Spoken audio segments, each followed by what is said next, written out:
Hello, I'm Earl Gibbs, and welcome to Earl Gibbs Live. I have a very interesting guest with me in the program this evening. You'll meet him in just a while, but I have to tell you about our sponsors. Windward Islands Bank in 3 locations in St. Martin, Phillipsburg, Bush Road, and in Simpson Bay. The Windward Island Bank for all your banking needs. And GBE serving St. Martin for over some 6 decades. GBE, 24-hour service, water and electricity is GEBE. And we're back here, and I have a very interesting gentleman, because he's dynamic, and he's none other than Mr. Stuart Johnson. How are you doing, sir? Good evening, and good evening, St. Martin. It's always a pleasure being here on the program. Well, it's good to have you in the program because, and this is the first time we have you here in this. Yes, beautiful studio. Thank you. And in fact, we run some tests, and people can also follow you on 99.9 FM right now. Awesome. And that shows again the great strides you've made in broadcasting. And again, commendable that you are one of the best on St. Martin. Not the best, let me correct myself, the best in my opinion, on St. Martin in broadcasting. And I congratulate you on your new studio, your new venture, and I wish you continued success and blessings. Thank you very much, but I gotta be careful with the best, because people are very straight. But anyways, thank you for this compliment. Now, you're president of the Windward Islands Teachers Union, right? Correct, and it's been quite a hectic, busy schedule since November.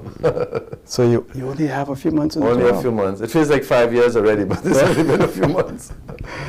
So how has it been otherwise for you? Very busy. As you know, there's a lot of challenges within the education sector.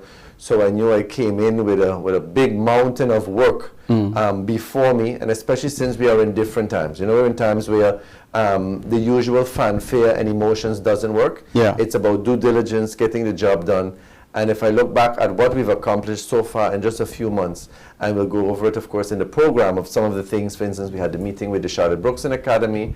That was the first time in the history of Witu that we added the Charlotte Brookson Academy with 8 new members, and they have their grievances. If I look at the Charlotte Brookson Academy in itself and its present location, it has outgrown its location. It needs a new vision, it needs a new way forward, and if we're looking at a performing arts school for St. Martin, it must showcase that for St. Martin. It must showcase the untapped potential that is there for our students, that is not being fully utilized, that is not being fully used. So I look forward to a meeting within short with the board of the Charlotte Brookson Academy to outline the concerns brought forward to me by the members, the 8 members that have joined.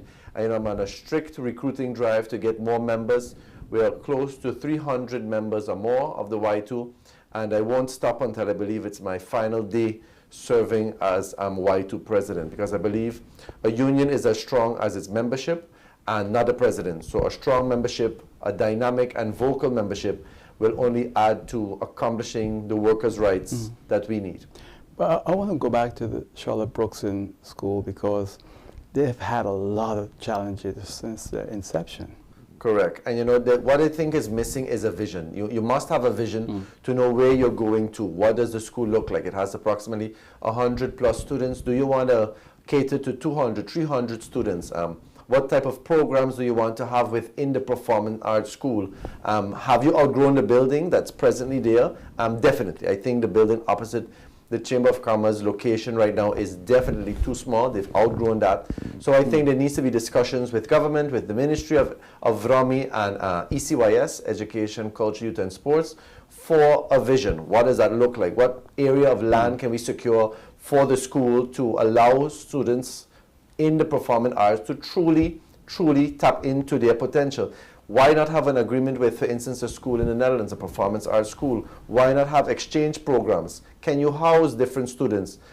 Are we not at this stage? And I look at, for instance, recent plays that we've had over the years, at a stage now where St. Martin's supposed to put on world-class theater events and cater to that. So I think we have a whole new market of potential, not only for the students, but for our island in general, that we can use the performance arts as a means to garner support, attract tourists, attract an audience, and continue to make sure that St. Martin remains number one in every area, even the performing arts. But, you know, you was one time Minister of Theatre, right? Did it ever come up in the Council of Ministers meeting about issues related to the Charlotte Brookson Academy? I'm just curious. We've had in the past, in my tenure from 2018 to 2019, pockets of conversation, but never to this level. I think if we look at the proposed cost-cutting measures and the effects, that is having a direct impact on every sector, both government schools, government subsidized schools, even the private sector, the business community. So I think the frustration now has mushroomed and bloomed into full reality now with the proposed cost-cutting measures, and that being one of them. How long, how much, and where does that take us, especially for schools like the Charlotte Brookson Academy that is basically making ends meet, and teachers are working sometimes 2-3 shifts, filling in, getting a sort of overtime payment. You know, that is kind of the discussion where we need to have with the board. What does that look like in terms of their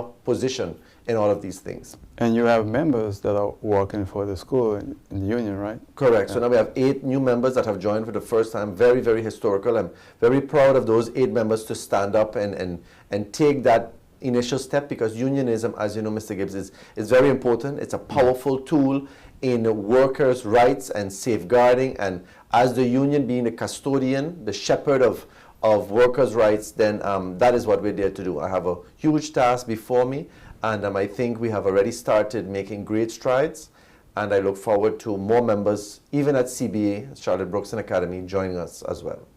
Now, all the schools are not, teachers are not members of the union, right? We have every single school board except members from the Seventh-day Adventist School Board. Oh, okay. So, and is that a large school? It's fairly large, you know, and the discussion that I'm going to have soon with the Seventh-day Adventist School is also in their contractual agreement, it kind of stipulates no participation in unionism. And I look at unionism as a basic democratic right, your right to choose, your right of freedom of expression. And so that is the conversation that I'm going to have next.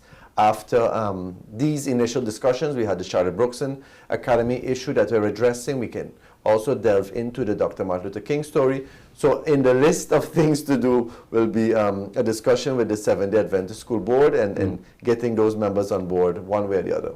You know what surprised me is that when I started in television back in 1984, March of 1984, one of the biggest problems in St. Martin was education at the time.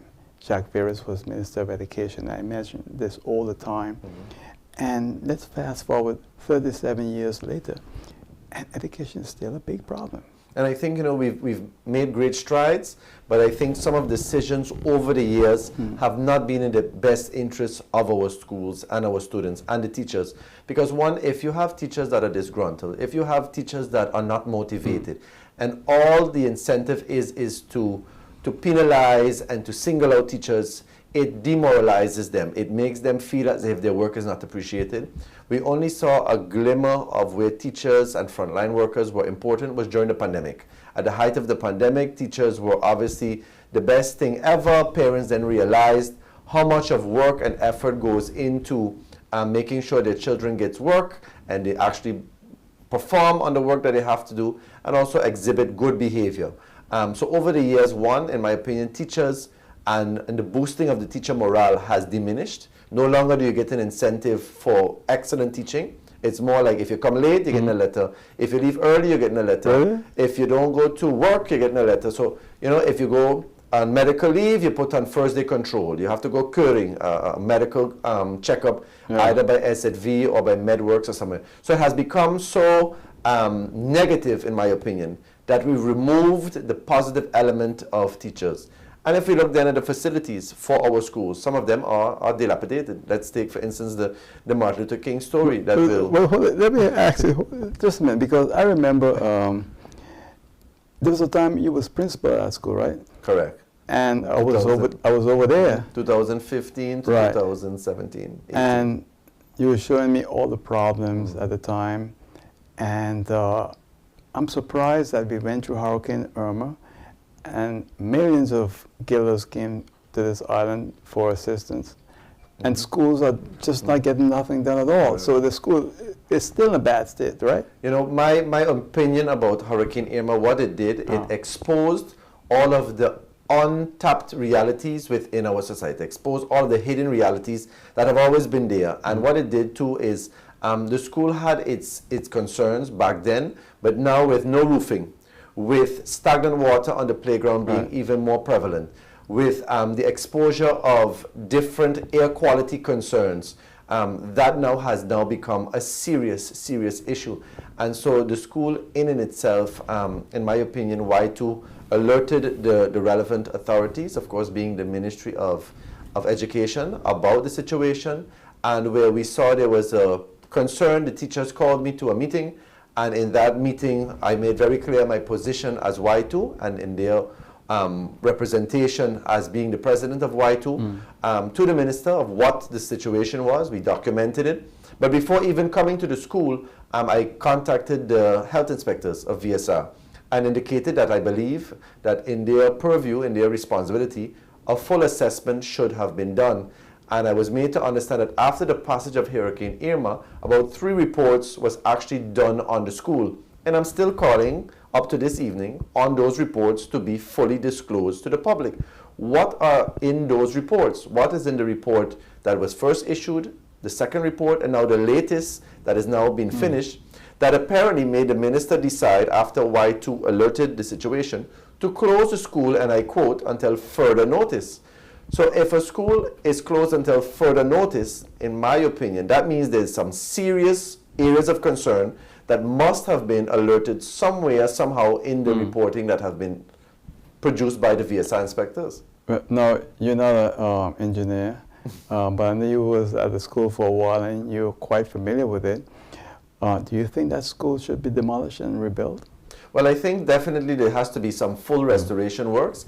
I don't think just putting on a roof onto the existing structure. And it just so happened, ironically, that after the passage of Hurricane Irma, immediately after, one of the main contractors, a company from the US, it was, actually visited the school.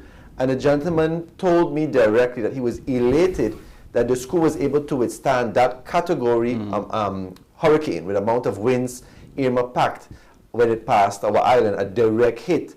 But for him, he also felt that a full restoration of the entire campus should be. So yes, what a demolished building would look like, I think that is definitely one of the options that need to be explored. 2, I think even then it allows for proper drainage to go in. It allows then for proper planning, because the school was built either in a well or in a gut area that is prone for flooding. And it is no secret to the folks that have been there, to the residents of Dutch Quarter, and of course to the staff and students that have constantly been dealing with the situation at the school over the years. So now the school is closed indefinitely, and that's after a release that came from the US, Witu. Yeah. The Witu initiated the initial situation in the middle of March, and then we went into, on the 17th of March, a meeting with the minister. The teachers called me to the school. We had an entire, you could call it a sit-out or concern outside of the school. Parents then got wind of the situation, and of course, since Witu had already initially alerted the public of the situation, then things started to move in a certain direction that again finally brought some sort of priority to the school. I still feel that at no point in time the school was prioritized when it should have been, because when I was principal of the school at the time, it was clearly outlined that the school was one of the most critically damaged schools. So, you know, when I heard of a discussion or sort of a lecturing of the hurricane funds being a possibility from the NRPB or insurance money, that is neither here nor there, in my opinion. Whatever funds you're going to use, put it on the list of priority, because another public school took precedence over the Dr. Martin Luther King School, which was not in a serious situation as that school was in. And you know, if you look at the school in KB, why did that school switch from the one in Dutch Quarter? You know, those are some of the issues that remain in the minds of many persons.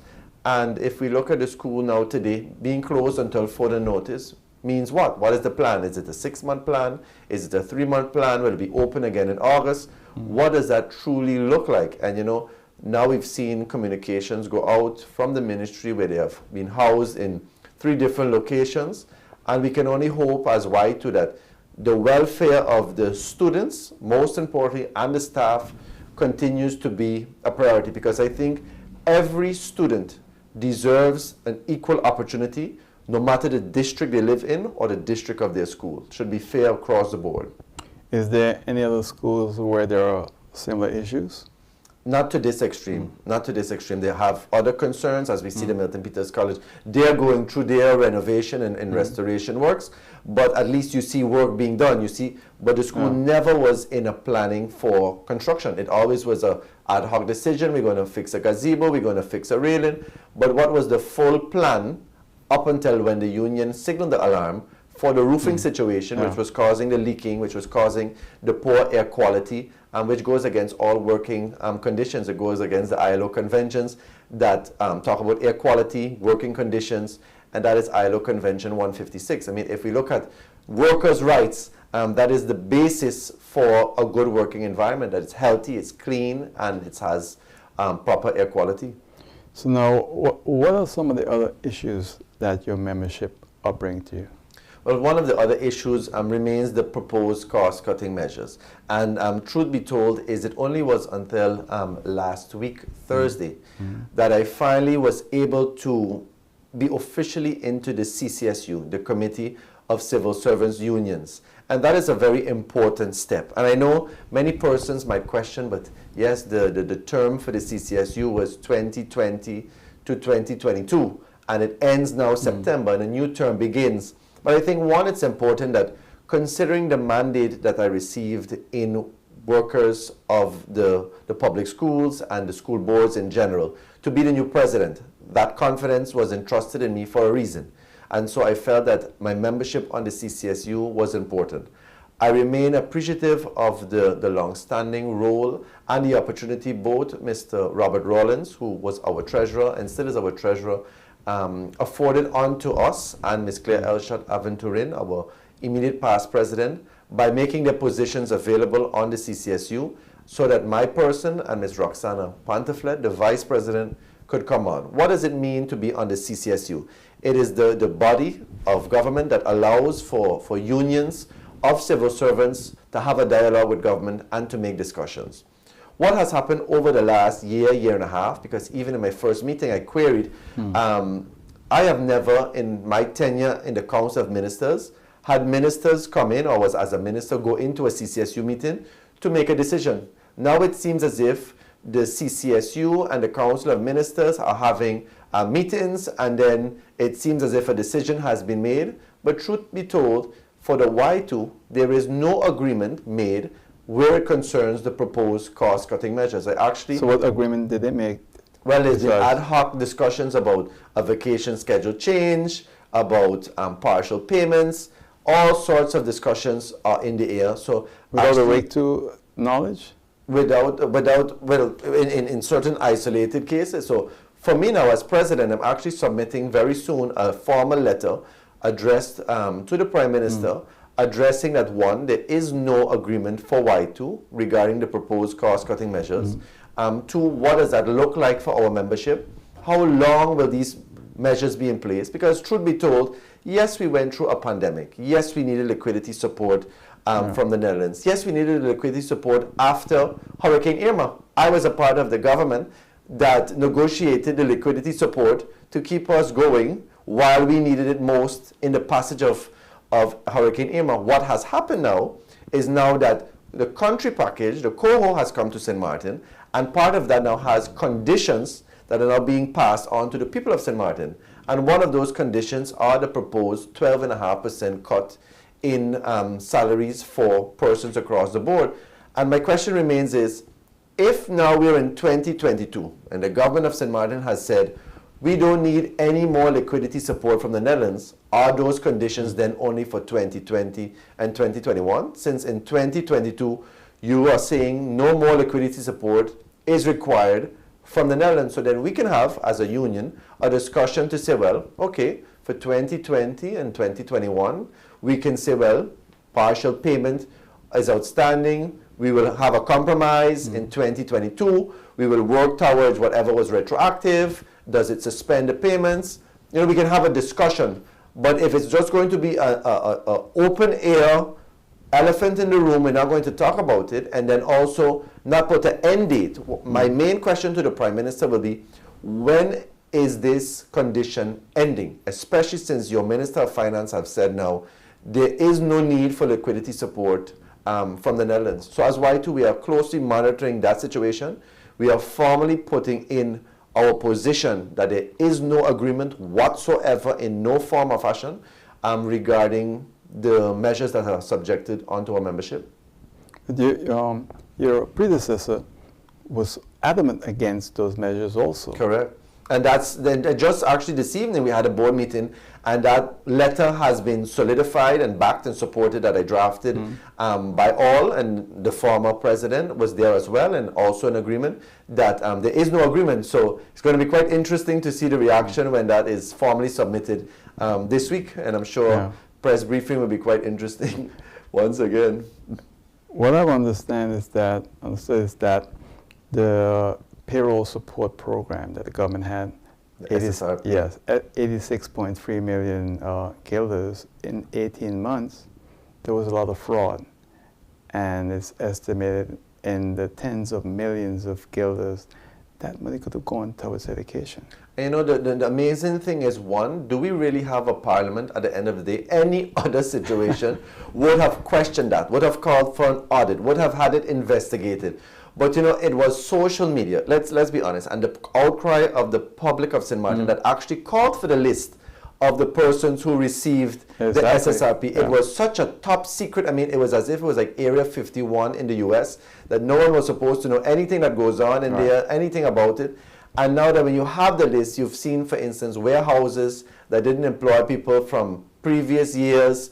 You saw all sorts of scenarios, workers on social media and all of us saying they didn't get the money they were entitled to.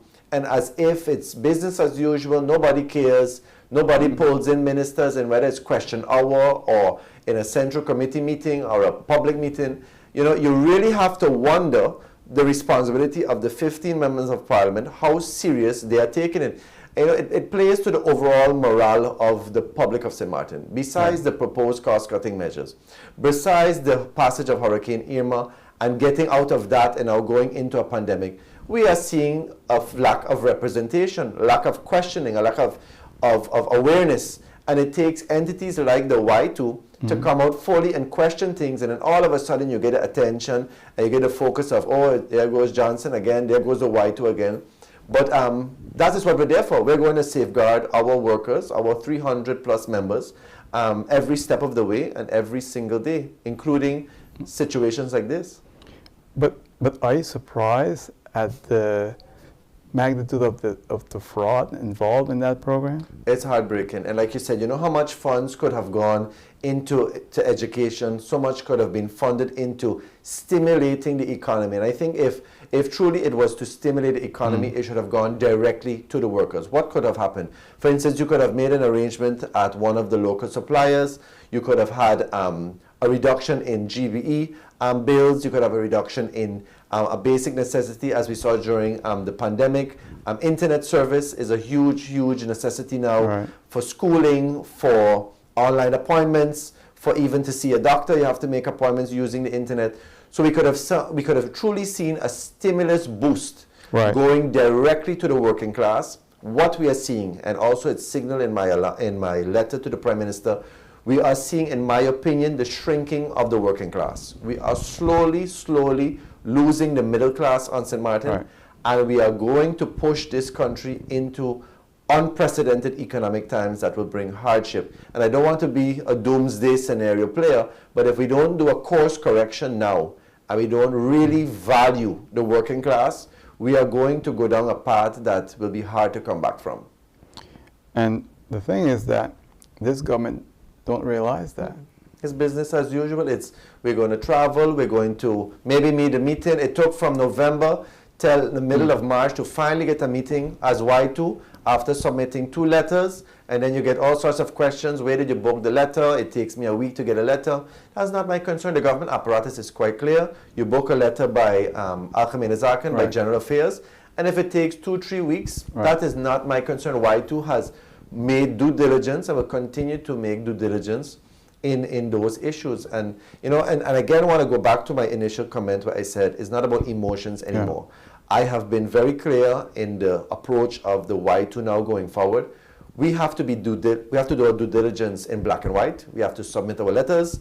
We have to follow the process. I've also added for the first time a legal counsel to the Y2 as in support. We have a lawyer that we work with, Miss Cindy Mauricia, which is a well-known lawyer on St. Martin. She is a soft heart for education. She supported us in June of last year when we had those manifestations with the police, and we had the meetings of the Y2 with the teachers during the initial saga we were going through with the cuts and everything else that is due to the workers, the COLA, the cost of living adjustment, and what have you. And so the due diligence actually is needed from the unions now more than ever. We lost, and I should say we by extension, the workers of St. Martin, lost the Constitutional Court. And in our meeting with the Ombudsman that we had beginning of this year, I made it quite clear. I think the responsibility now is on the unions in making sure that the verdict, the 30-page verdict that was heard, that we pick through and see where there was those hidden messages. The judge was very clear about hidden messages. And one of the hidden messages is, in my opinion, again, it's my opinion, there are persons that are negatively impacted by the cost-cutting measures already.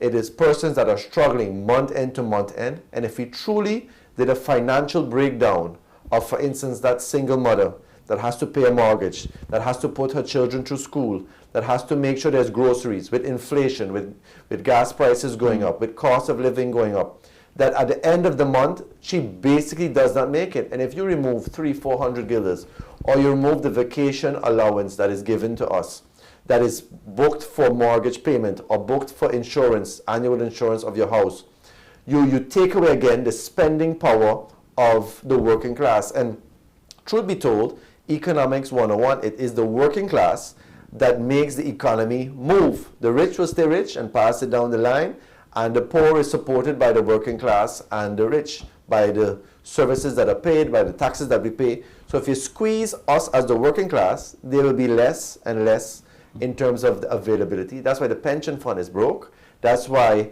every other fund that is derived from the working class cannot make it, besides bad spending.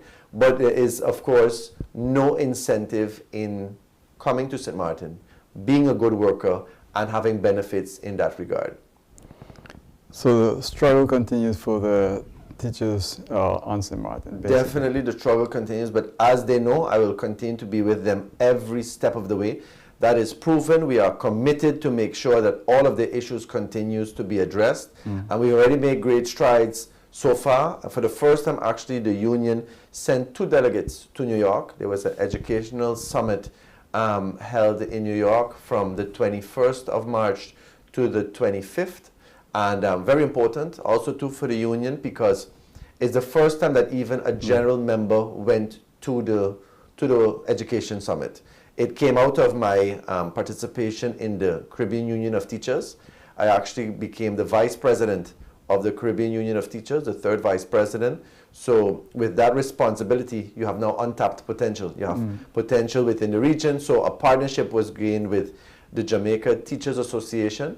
And so we sent 2 delegates. They were very elated. They participated. They got a lot of experience, a lot of knowledge. And so I'm very proud of that accomplishment for Y2. That is not only about the president going. I felt the strength of my membership is my members, not me. So I didn't have to go. What island that was held on? It was held in New York. No, the one that where you... In St. Kitts. St. Kitts, right? In St. Kitts, What was your experience?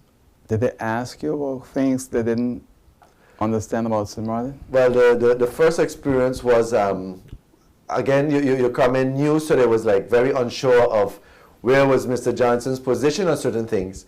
And one of the remarks they made was, he's as fiery or even more fiery than Ms. Elshot. So we were well represented, and it didn't take long for them to even approach me right after the first session to ask me to be on the executive board as one of the vice presidents.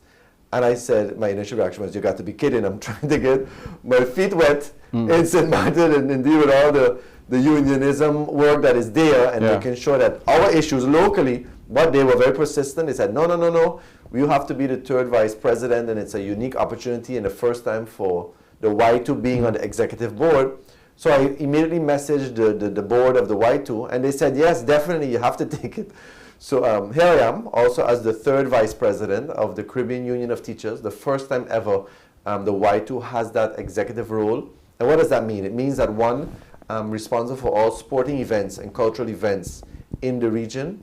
And that means that besides organizing cricket events in the region and other sporting events, I'm also required to be present in those events and at executive meetings that we have. The board is very busy. We just recently had a meeting with the CXC registrar because, as you know, CXC is another concern in the region.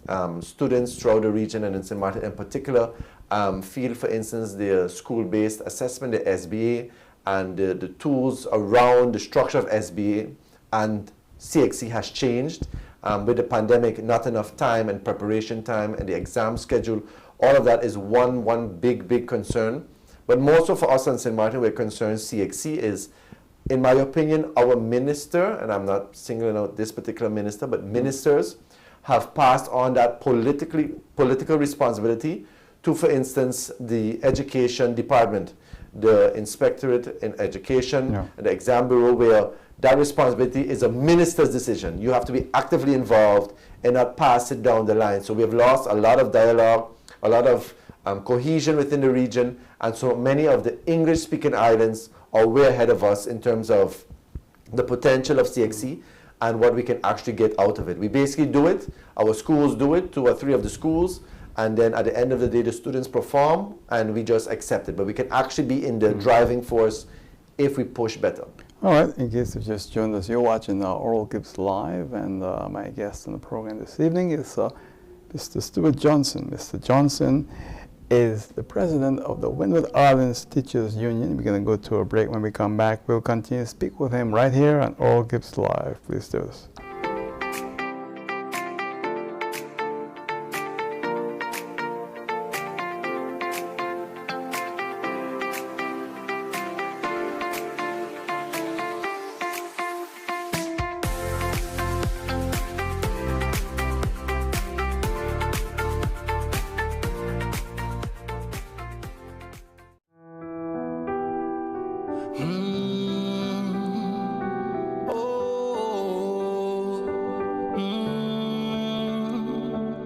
In order to know what you want out of life, you need to observe, listen, and try it yourself.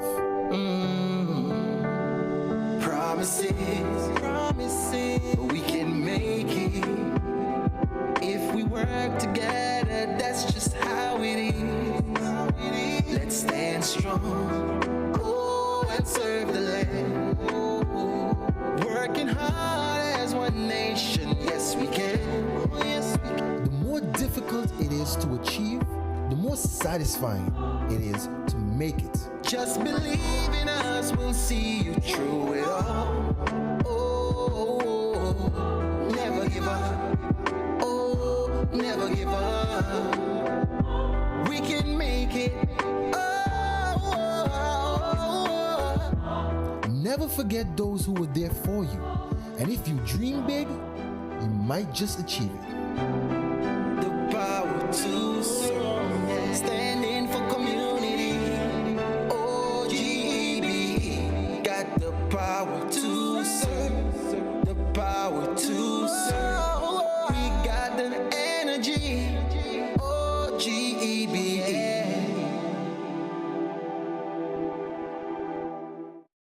Mr. Johnson is my guest here on Oral Gibbs Live this evening. Mr. Johnson is the president of the Windward Islands Teachers Union. It's good to have him here speaking about the union and the issues confronting teachers here in St. Martin.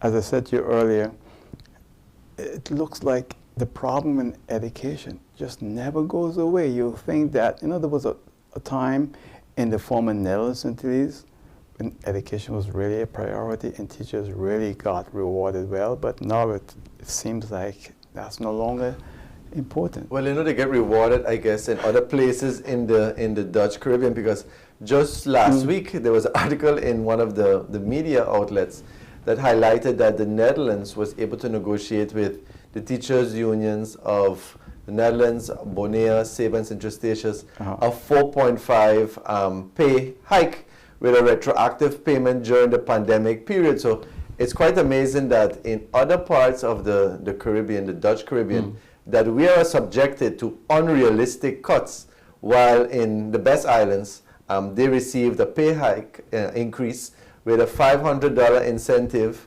as well for being in education and being in the education sector. So it's truly amazing that I don't know what is happening in the administration building in town, but I can tell you that our eyes are open, our ears are definitely listening, and our members are in tune, because I'll be very honest, Mr. Gibbs, our members are frustrated. Our members are truly frustrated. And I know some persons in the powers that be might see me as one, a former politician, two, maybe a troublemaker. But truth be told is I am actually a peacemaker at this point in time. I'm actually calming down the group of saying, no, let us do our due diligence. Let us give them the opportunity. Let us document our position. Let us have dialogue. Let us move forward in terms of where we can go in an amicable, healthy discussion. Let's come up with a strategy. But if after all of those boxes are checked and everything has been done on my part, and I meet with my membership quite regularly, I have a next meeting April the 6th actually, using, of course, Zoom. Everybody loves Zoom. We had a survey that went out, and vast majority preferred Zoom, over 90%. So yeah, welcome to the digital era now.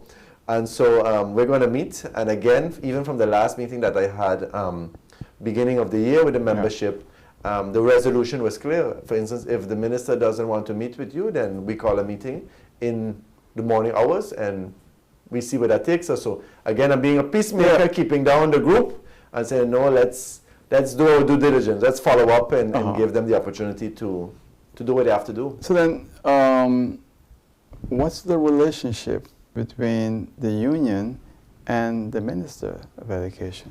Well, I think it's going on the right note. I mean, it couldn't be better in terms of the frequency of meetings. We had a meeting a week and a half ago, finally. The discussion now is there. The open dialogue is finally there. There's a long list of things that have to be addressed. Some of it was reverted back to, for instance, the CCSU. That's clearly not the platform for any agreement that was made. And so that is why my position now with the Witu being very clear that we have no position, and that will be communicated formally to the Prime Minister as the head of the Council of Ministers, and we see where that discussion takes us. And again, outlining 6 questions of clarity on where we are in terms of 1, the country package for education and its effects, what will that entail? 2, the proposed cost-cutting measures, when is the start date, when is the end date, considering that no liquidity support is needed from the Netherlands. Another point in the letter is quite clearly that the outstanding vacation monies for 2020, 2021, there must be a discussion, there must be an agreement. What is the government saying? Well, of seeking clarity. Right now there's no payment, and every month persons continue to be depressed with anxiety of not knowing. And I said, well, right now this year is the same as last year. There's no money coming. And that has to be a discussion. That has to be a plan, a strategy forward in terms of, is it going to be retroactive? Is it going to be partial? Can we incentivize it through another way? Because, of course, the government's going to say, yes, but we have a court ruling, and it showed that the ombudsman's case in the Constitutional Court, there was a conflict. There was no conflict with the Constitution. It's nice. But again, as a government, having sat there in the Council of Ministers, I know also other ways in which you can incentivize and stimulate the economy, especially in the working class. So there's ways and means to do things, but again, they must be creative, and so anything is possible. I want to come back now to the language of instruction, which was the issue in the 80s and 90s. How do you feel about it? Is it an issue today? Are there many people who still feel that maybe we should seriously look at having Dutch in all the schools, or just keep it the way it is right now? You go to Dutch school if you want to have your child in a Dutch school, or you go to an English school if you want to have your child in an English school. You know, I think we need to prepare our students to become global citizens. What does that mean in particular? Yes, we need to have the language of instruction in English, but we also should make sure that there's a strong proficiency in Dutch and Spanish and French. That we should also add other languages besides Dutch to, for instance, primary level education. We are making global citizens. No more St. Martin is in a box or in a constellation of the Netherlands and Tills or only in the kingdom. St. Martin is a part of the global world. There is technology that is evolving. There is plans that put St. Martin on the map, but we need to have our students fully prepared. So, you know, there's been great strides in education. One of the public schools, and the public school that I'm actually the school manager of, actually has an English stream and a Dutch stream. So we're seeing that grow over the years. So I do believe that we do need to have students versed in more languages from an earlier age, and not only in English and in Dutch, but more so in other languages like Spanish and French. But we're seeing a problem now in government where we have to turn to former Dutch colonies to get people to come and work, because our children are not well proficient in the Dutch language. And that's because, one, we need a strong curriculum in proficiency for Dutch with the right method and the right instruction.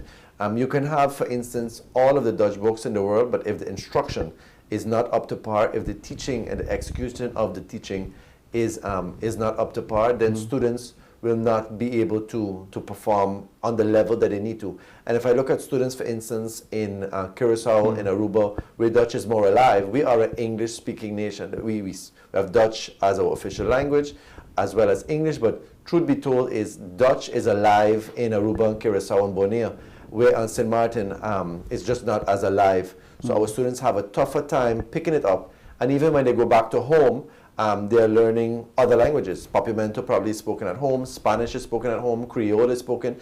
So St. Martin, being a melting pot, is seeing that as a reality as well. I think for some of us, the concern is that when you look at what's happening in government, that we are importing people from other former Dutch territories to St. Martin. They're not familiar with the culture and the people, but they get these very high positions in government, and then you hear from our own people complaints. It's like a terrible cycle. You don't want the Dutch language, but then your child grow up and can't function in the society, and you have to import workers. But what I think we need to actually do in government is truly make both languages available for everyone. All documents should be equal in English, but what I think has happened, and again it was a discussion at one point in time, there is a select group of people that prefer to keep it Dutch. Because one, you alienate a particular sector of the country, a certain group of people you keep on a level where they're not in tune and not aware of what's going on. So I believe the government of St. Martin, all documentation, advices, whether it's a LB, a Landsbesluit, a ministerial beschikking, a ministerial decision, every single document should be in dual English and in Dutch equally. But Mr. Johnson, the Constitution of St. Martin states that. But it's not in practice. That is the problem. Because again, certain persons, and I believe there is probably an underlying current somewhere, want to keep Dutch because it keeps their authority, it keeps their reach further from persons from becoming more educated about it. Same like the laws, everything should actually be fully translated in English to allow everybody the opportunity to be informed about what is happening in our country. It is so strange, because as a St. Martiner, and I see the struggles every day, you know, we fight for political independence. I believe in political independence. I want to see the best for St. Martin, but we are not going forward in some areas, and I think this is a big obstacle to our people in terms of getting them to perform and get good jobs in government. Correct, and also to excel and to incentivize becoming a civil servant. If you look at all of the secondary benefits that the private sector, for instance, gives you, I mean, you really have to be a civil servant or a strong patriot of St. Martin at heart to go into government service. It basically is like pulling teeth. The only thing you basically get working for government is job stability. It takes basically the preacher and the entire congregation to get you out, but otherwise than that, there is no overtime, there's no this, there's no that. So, you know, that also makes it difficult. So persons are reluctant to even excel once they get in as well. You know, I used to work for the government. I left more than 20 years ago. At the time when I left, very few people will leave civil service. Now today, more people are leaving all the than time. before. That's a fact. So that tells you something. It's not really the type of job that people want anymore, or work environment also. And I can tell you many wish if they could change right now the same, to leave, if they find an opportunity that's better, to leave the public sector and go into the private. Definitely. Same reality. So would you say teachers are well paid? Definitely not. Definitely not. And you know, the starting salary of a teacher is about 2,000 guilders. And if you look at the amount of work, the amount of hours, that's nothing. And you look at cost of living, you pay rent, you pay GBE. By the end of the day, if you have 1 or 2 kids, you're basically bankrupt already.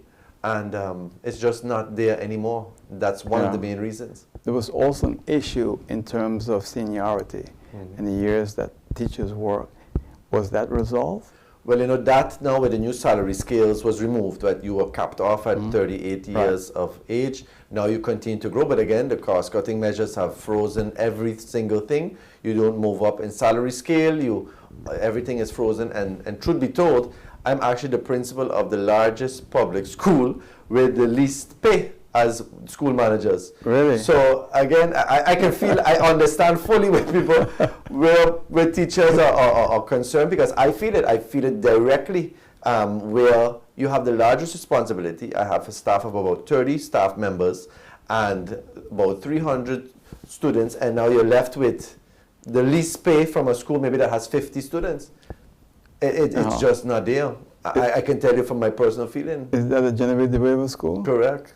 It's now the largest public school? It's the largest public school. What happened to Oranje School then? Well, Genevieve is growing, and I can be very proud of the great strides we've made, that we will continue to grow. I can tell you we're going to grow next year to probably more, with another class of the Dutch stream going up to Group 6. By the time we're Group 8, we'll be a full-fledged school.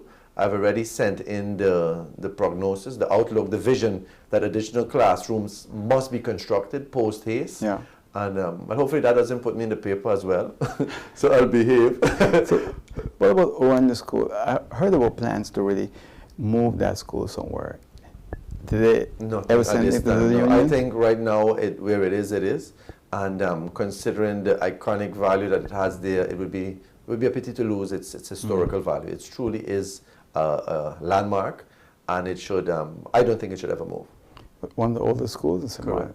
I don't know if the St. Joseph College came before or after, I'm not sure between the two. Yeah, but St. Joseph took a bite into progress, but Oranje has maintained its cultural and historical value, so it should be preserved at all costs. As president of the Windward Islands Teachers Union, St. Martin is growing. We have a lot of children, and they're not just from St. Martin. In fact, the bulk of them, the majority of students in schools, come from other islands. The other day I was driving down L.B. Scott Road, right? And I said to my wife, look at the kids outside the school. It was like the United Nations. Indians, Chinese, all kinds of different nationalities. Only in St. Martin you see that right now in the 4 small Caribbean islands. You know, when I traveled to St. Kitts and many others, they are so amazed by the richness of St. Martin being a melting pot. And it goes back even to my days when I was in St. Dominic Primary and St. Dominic High School, and even at the University of St. Martin, where the classroom was filled with different walks of life.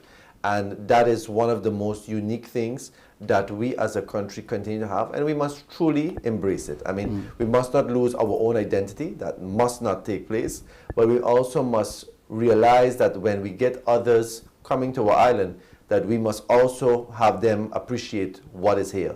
And it is truly the best country in the world. And I think that is what's important, because if we welcome them, show them that we care, but that they respect and grow in this culture, Correct. we'll have a better future down the road. Because, you know, when you look at St. Martin today, we're not an independent country. We call ourselves a country. We're a colony in the Dutch kingdom, and a lot of people don't like to hear me say that we're a colony, but we are a colony, period, you know, until that day comes when we're no longer a colony.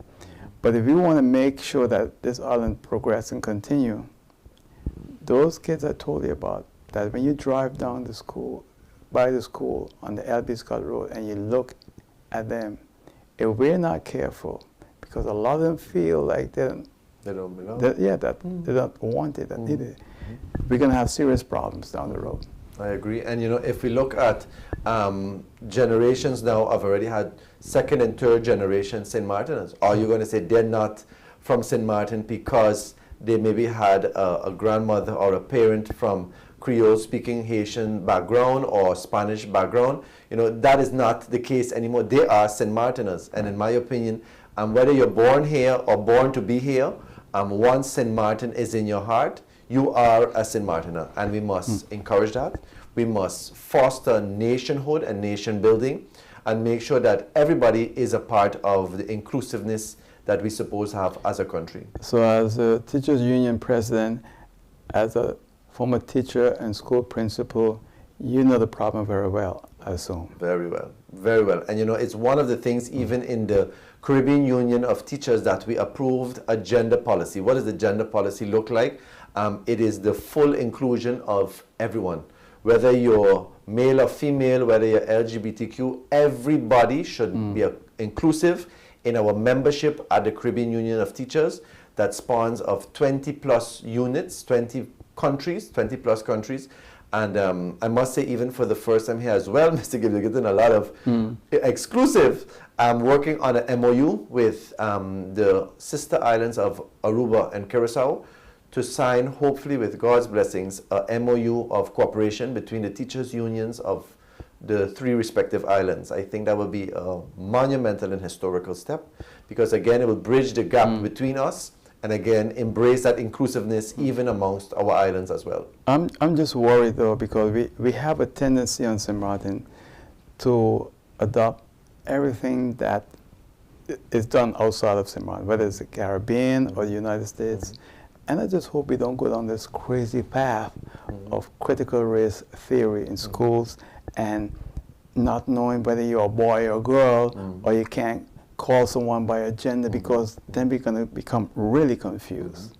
Well, no, our curriculum is solid in that regard. I don't think so. Again, we are a progressive country, but again, our teachers and our core values will remain intact. I have no doubt about it. Well, let's hope that, because we have a tendency of surprising people, and I mean, you know. Well, that's why elections matter. You have to know who you put in there to be the decision makers or question the executive branch and what they have to do. So you're no longer a politician? No, I'm not, and won't be running neither. Just for the record, not for the next election.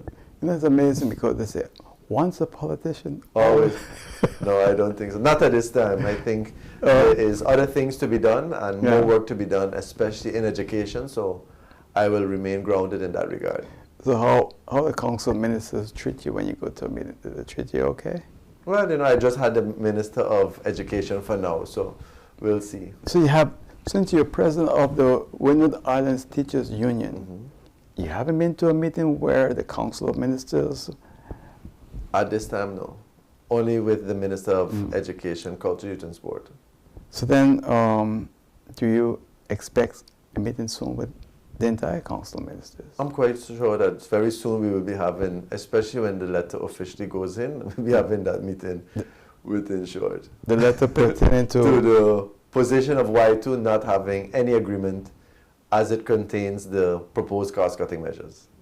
So then you expect to meet the entire Council of Ministers? Because it transcends throughout all ministries. You know, the TN minister has to do his due diligence through the Stats Department and provide the calculations that was requested on December the 13th. And the Minister of Finance has to be clear on his direction, and then the Prime Minister and the Minister of ECYS also has to be clear. So I'm sure the full council will meet in one instance or the next. And you know the game. You've been minister for how long? About 2 years. 2 years, that's right. Well, Mr. Johnson, always a pleasure having you here in the program. I'm looking at my time. We have about 45 seconds. Anything else you want to add? Well, again, I want to thank you, Mr. Gibbs, for having me on the program. I continue to wish you much success in your endeavors. You continue to be, in my view, a role model to me and many, many others. Keep up the good work. And again, as a country, we need to continue to be resilient. We need to continue to be faithful, and we will overcome these challenges day by day. Well, Mr. Johnson, I want to thank you again for being my guest on the program this evening. Thank you. It's always a pleasure having you in the program. I want to wish you much success. Thank you. And hope we can have you back sometime real soon, all right? Maybe a different hat. All right, good. No problem, definitely. All right. And that's it for now. I'll see you next time right here on All Gibbs Live. Until then, take care. Bye.